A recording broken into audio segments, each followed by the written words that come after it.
Hello, everybody. Happy Friday, and welcome to the 14th episode of A New View on Travel.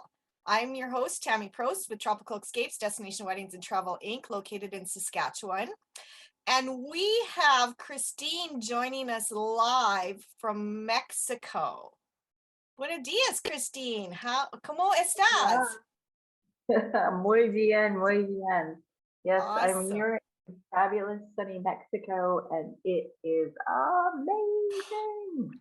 You're killing me. I've been watching your photos and checking you out, and I'm so jealous right now. And we are super excited to hear all about it. We're going to go through our quick little news real fast, and then we're going to, Christine's going to kind of give us the lowdown of where she is and what she's been doing the last couple weeks in Mexico. So yeah, so quick off, the U.S. announced Canada-U.S. land borders will remain closed for another month for the land borders, but they have opened up, starting in November, they're going to open up to international fully vaccinated travelers. So that's now means that Canadians, which we were able to fly over to U.S. pretty much this whole time, you are going to need to be fully vaccinated to fly into the US, as well as provide COVID. I still believe it's still just a rapid test, and they're also you're going to have to provide contact tracing details. So that's going to come into effect in November. Other than that, oh, sorry. That's going to affect people who are vaccinated with AstraZeneca currently, because the CDC still isn't recognizing either double vaxxed AstraZeneca or blend AstraZeneca. So if you're planning on going to Hawaii and you have any bit of AstraZeneca in you, then you might need to rethink your travel plan. You know who I'm talking to right now.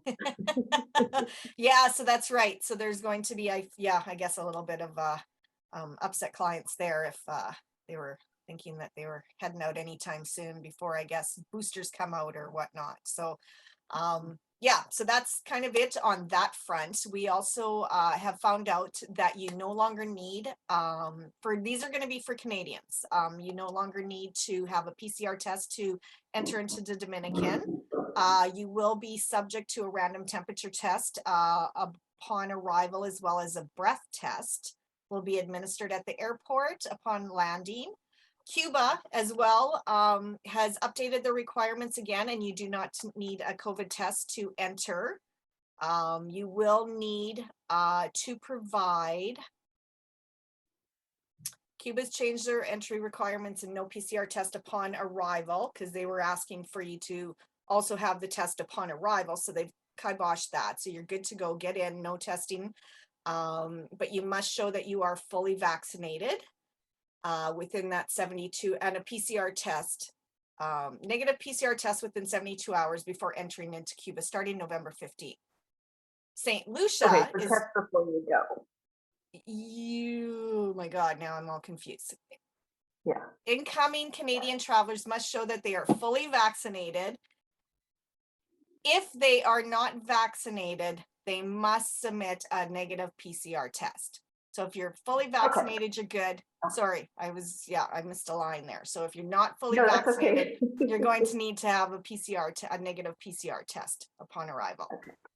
Yeah, so Tammy's been keeping up with all the news that's been going on while I've been down here partying it up in Mexico.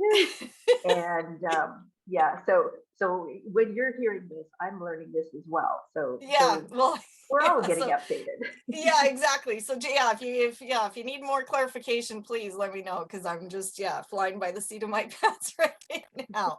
You did a great job. Thanks. St. Lucia is going to be welcoming back major Canadian airlines for the fall, winter 2021-2022. New nonstop services to the island starting October 3rd. Sunwing to start going into Veradero and 𝒂괱 in October from Ontario and Alberta. Air Transat has operated its first flight between Canada and Portugal, and the UK from Ontario. So we've got flights are flying, they're up in the air, people are traveling, so it's really good to hear. Our suppliers are getting back out there. This is really interesting, I thought, and the Miami airport is the first U.S. airport to test for COVID-19 with dog sniffers, sniffing dogs. The two dogs are from two different breeds, are trained to detect whether or not a passenger has COVID-19. Studies show that the dogs could detect the virus with a 96 to 99% accuracy rate. The canines are able to detect COVID-19 through a person's breath or sweat. And should the dog indicate that you have been sniffed out for COVID, then you're going to need to provide more details and have a test in Miami. And apparently this dog sniffers have been at work in a few other airports in Dubai, Finland, and Pakistan. So that might be a new way of testing people coming into the airports. So yeah, I thought that was quite interesting, those puppy dogs. It's interesting to see how the technology is changing and how they're finding different methods of testing for things. So yeah. I think it's great. I do too. I do too. I'm liking that.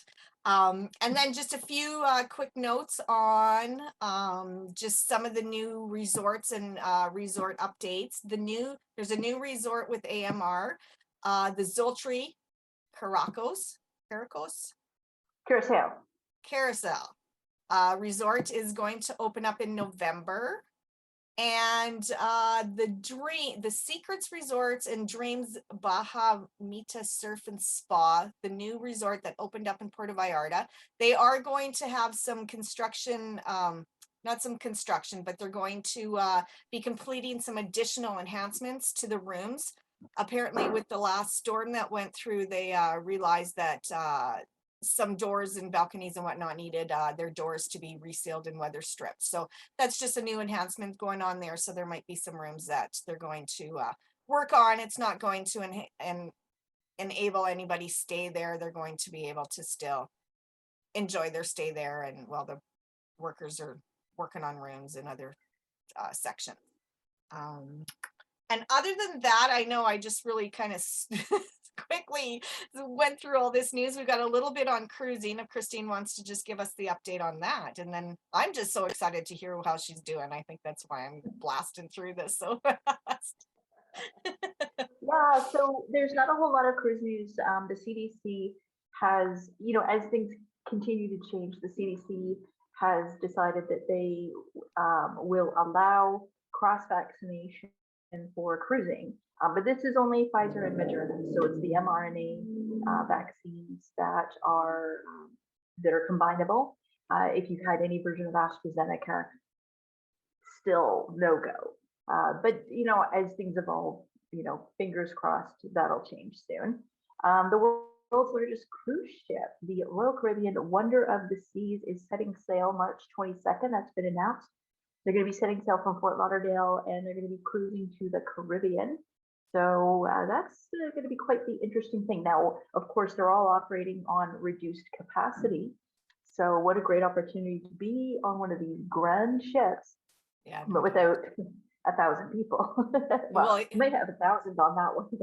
Well, yeah, that's the thing, because some of those bigger cruise ships hold what, 5,000 people at a time now, or well, pre-COVID.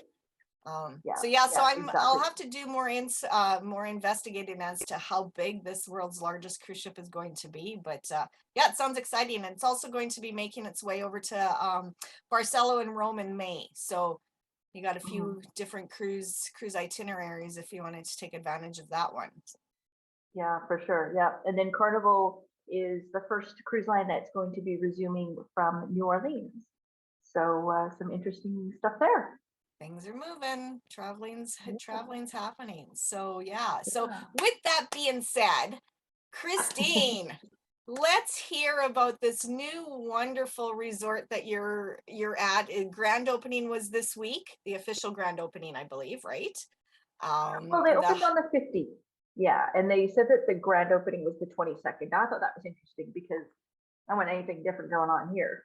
So I just saw, yeah, there was the official kind of Yeah. ribbon cut and grand opening. So tell us where are you? I'm going to leave that up to you to tell us where you are and what your last week or half a week has been like here. And yeah.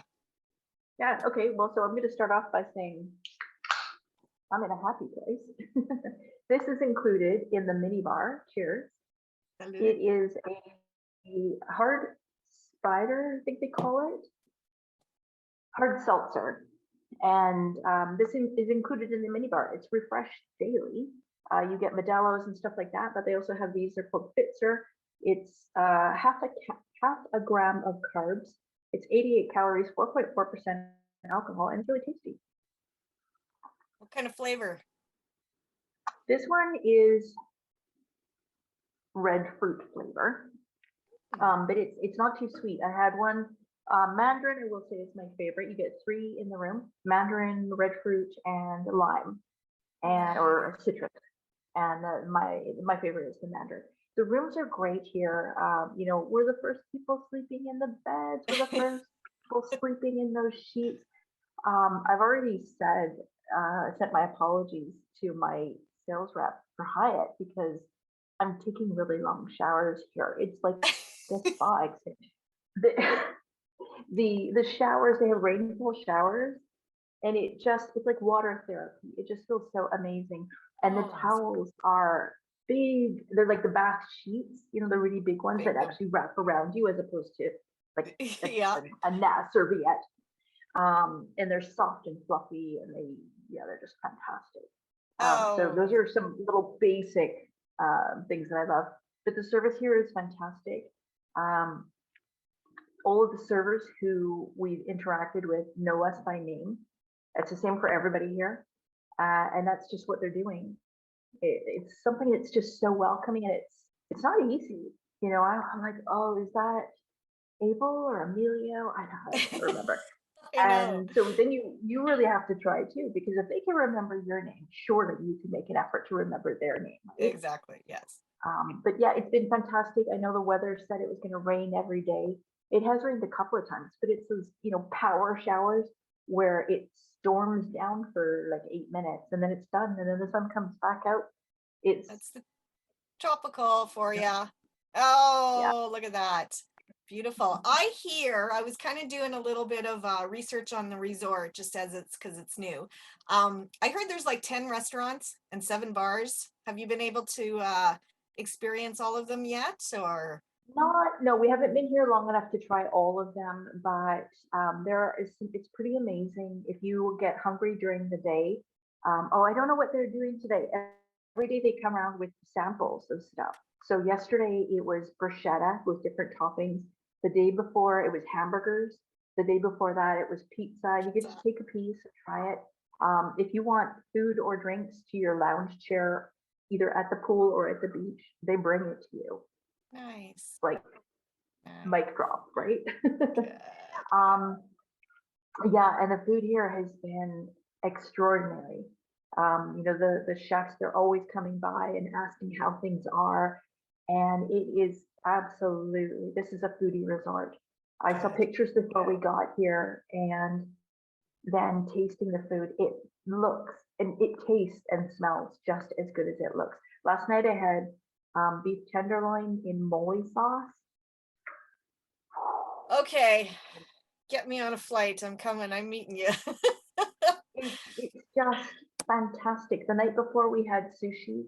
I mean, you're in Mexico, right? All you can eat sushi and sashimi, and it just melts in your mouth, right? Like super high quality stuff. The tacos are amazing, and they actually have a lot of.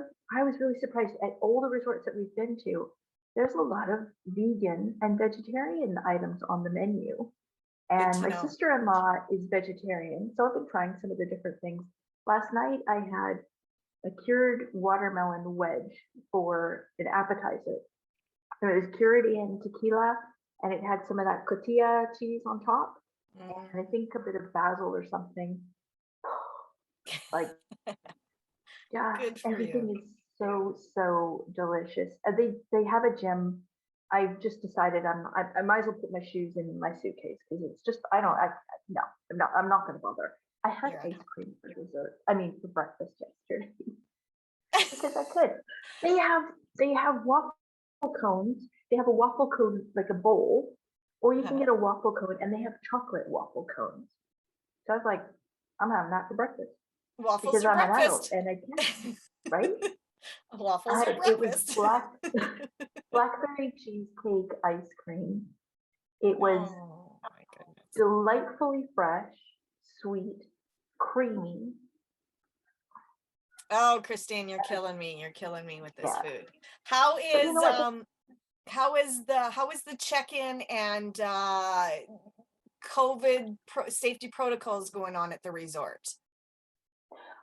Very, very, very stringent in terms of what they are applying. So all the staff are wearing masks at all times. There's lots of distancing going on. I didn't know this, but all the staff to work in a resort in Mexico, but they must be fully vaccinated. So that's another layer of protection.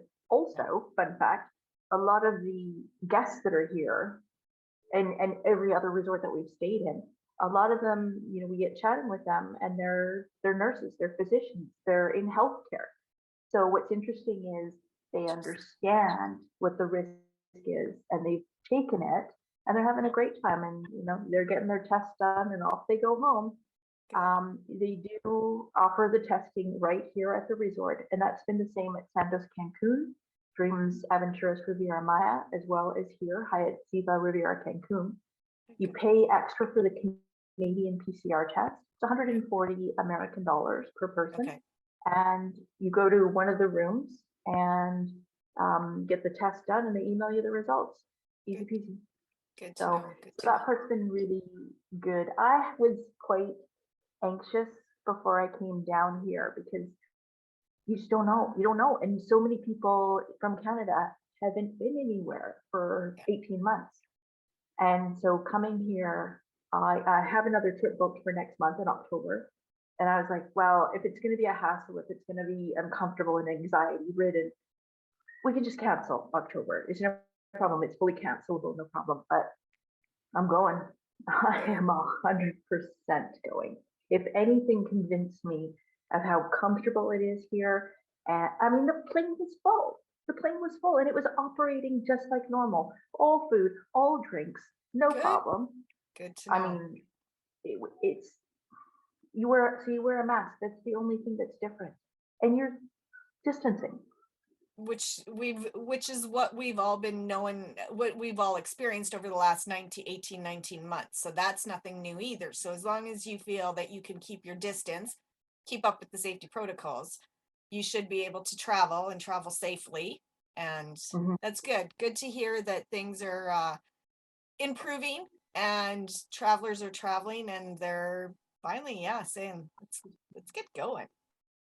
Yeah, you know, you wear a mask when you're in indoor areas like the lobby where it's enclosed. That's a requirement. If you're in the buffet, it's a requirement. You can't even, when you walk into a restaurant, they ask that you always wear a mask. Here, it's at Hyatt. They're fairly rigorous about this. At other resorts, a little bit loosey-goosey, especially if it's an open-air restaurant, right? But here, especially in the buffet, you wear the mask. You only take it off when you're seated. So then I would say you want to make sure you bring multiple masks because they get hot and sweaty, and it's a bit like putting on your sweaty t-shirt over and over again. And guess what? It's right here. So it gets kind of gross. So pack lots of disposable masks. Good tip. Good travel tip. Very comfortable. I'm so glad to be here. I feel very safe. I don't have any concerns, quite frankly. You know, there's hand sanitizer everywhere. They give you, you would love this, Tammy. They give you antibacterial lotion as well as wipes in the room. Nice. So you can wipe down everything, but everything comes in a plastic bag. So this pen was in a plastic bag because it had been sanitized. The remote control for the TV, plastic bag. It's been sanitized. So, you know, it lends to feeling very comfortable. Great to hear. Well, I am super excited that you are finally being able to experience this and share it with us, with all of us, because it is personal experiences are what's going to help us get through this and kind of calm the anxiety of some travelers might have. I have clients that are set to go in the next couple of months. Yeah, they're feeling a little anxious about kind of what's going on, what to experience. So yeah, this is great. Like, I'm hoping over the next couple of weeks when we do more shows here, you're going to be able to kind of give us the whole kind of lowdown of leaving Vancouver to Mexico, the testing, coming back to Canada, so we can kind of have a good idea of what to really experience, because it sounds like it's a little different than when I was in December, because now you're going to need to do the testing and the fully vaccinated ArriveCAN stuff. Well, I had ArriveCAN when I went in December, but yeah, there's just some extra precautions and details that you're going to need to do now to come home. But yeah, but you know what? It's a little bit of extra cost, and it's a little bit of extra protocols, if you will, that you have to do, forms that you have to fill out, that kind of thing. Trust me, you know. Look, is that enough of a trade-off for this? Oh man, look at that oceanfront room. That's spectacular. There's a lot of people out there, but I'm going to try to show this to you. We're going to heat up really quickly. It's super humid and hot, but yeah. Oh, I see my chair. I see my chair. Looks absolutely wonderful. It's so happy for you that you're able to experience that. Super jealous. I can't wait to get back on a plane. I've been looking and looking, and I'm just itching to go to. And yeah, without any worry, I'm quite confident that you can definitely travel safely, risk-free. Just take the precautions. And I will say that right now, especially in the last month, with the number of cases that we've had increasing in Canada, that there's been a lot of cancellation. People are concerned. People are questioning whether or not now is the right time to travel. I feel, like I've said, extremely comfortable traveling. Like I said, the plane was full. So, and I've heard anecdotally from the flight attendants who are getting scheduled for their shifts and stuff like this, that the schedules are full and the flights are happening because they're fully booked. So whether you're flying on WestJet or Air Canada or whomever, yeah, this is going to mean that stuff is going to get booked up. This place is full of Americans. If I counted, there's probably, well, we're about 20% occupancy today. It's very new. It's only been open a week. Yeah. But I mean, we're probably the only 2 Canadians that are here. So suffice it that there is demand, but it's all going to be Americans who are booking it. So there's no shortage of booking. It's just, if you wait to book, your prices are going to be exactly way more than you could ever want. Right. And hopefully right now, the occupancy rate in Mexico, they have a limit of, I think they've just increased it to 60%. So all hotels are not running full. So that also kind of cuts the limit, or the occupancy down, and the limits of what you can book, because not everything is open anymore, like right now. Yeah, so there's 4 levels of COVID rating in Mexico, and the highest being red, which means that basically there's no tourist activities. I'm not sure if the hotels can even be open. And then there's orange, which means you're on restricted occupancy of very little. Yellow, which is what we're at here in Cancun, which is what Los Cabos area is at 65%. And then once you're at green, it can go up to 100%. And everyone here keeps, and also I have clients in Cabo, and from what they've discussed with the hotel staff, everyone expects it to go green by October or November here in Mexico, which is really good news.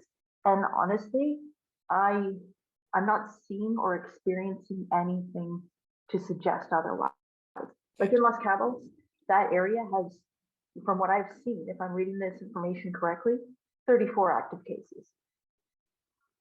Wow, 4 that's total. good. You know, That's good that so- they're they've got a great handle on it, because it just will help open up the destinations and be able to make clients feel more comfortable that they're not going to a place that has overrun active cases. So that's good to hear. Great to hear. Yeah. And I will say also that walking around in Cancun, that it was the same situation. If you're outside, you're not required to wear a mask. The local people, they wear one all the time just because it's just what they're used to. Yeah. And it's to protect themselves as well. For On the sure. bus, you must wear a mask. If you're in a taxi, you must wear a mask. This is the first time that we've been on a bus or a taxi in 18 months. It was just like, cool. But I felt probably safer than I would at home, because I know that the tourism is so important to them here that they're not going to do a single thing to Jeopardize it. create a problem. So and also, you know what, if they can put on a mask and do this out of respect for them, I'm putting on a mask. Yeah, it's old news now. Wearing a mask is what we've been accustomed. So it should not be a surprise that when you go to a destination that you're going to have to you're not going to have to wear one. You're going to have to wear one. That's the only way we're going to help get out of this and just protect everybody. So that's good. And Are you getting the mask? There's no mask pan. Nope, there's no mask pan line. Good. So it's fine. It's Yeah. fine. You know, if you're in the pool, it's fine. Good. Excellent. Well, we are super excited for you. We can't wait till you get back to hear more about it and the other resorts that you were able to experience over the last 2 weeks here. You're there for another 3-4 days? Oh, girl. Not to rub it in. Yeah, I know you are, but that's fine. I'll suck it up. But yeah, no, definitely. We look forward to hearing more about it. And we'll kind of continue on here with the show so we can not have it run over too long. We've got some national days to just mention. We've got April 24th, which is today, Brandy Week. Oh, it's a whole week. September 24th. September 24th. September 24th to the 30th. Brandy Week. Jeez. I guess my margarita's gotten to me already. Good for you. September 27th, National Crush the Can Day. Oh, going back to last week, the coastal cleanup. Were you able to do your part and do some coastal cleanup? Yeah, I did do a little bit, and also I wasn't quite sure what the days were, but there was one day that I was looking from my balcony down to the beach below and enjoying the view, and I noticed so many staff out there. And it was like they had the whole hotel was out cleaning the beach. So that was really great to see. Good to hear. Yeah. Good job. Yeah. So yeah, keep the beaches clean. September 28th, drink beer day. That's probably been every day for you the last 2 weeks. The September 29th is coffee day, and September 30th is National Mulled Wine Day. And that is all I have for national days. And yeah, so I think coming up on our next show, which is going to be around October 8th, like we kind of mentioned earlier, we're going to kind of go into a little bit more depth of a personal experience of traveling right now during COVID, during the pandemic, and kind of what you could expect if you are traveling to Mexico. We'll do that because that's where Christine is going to be well experienced on. And yeah, we'll have a little bit more information on some of the other resorts that she had visited. And yeah, that's kind of it for the show for this week. Cool. If you don't forget, I'm trying to remember what I have to do here. Don't forget to like our page, like our YouTube, subscribe. Facebook page is Facebook.com/group/A New View on Travel. And yeah, we're happy that you joined us today. Thank you. And we look forward to seeing you in another couple weeks as we share our views on A New View on Travel. Sounds good. See you later. Have a great weekend. Hasta pronto.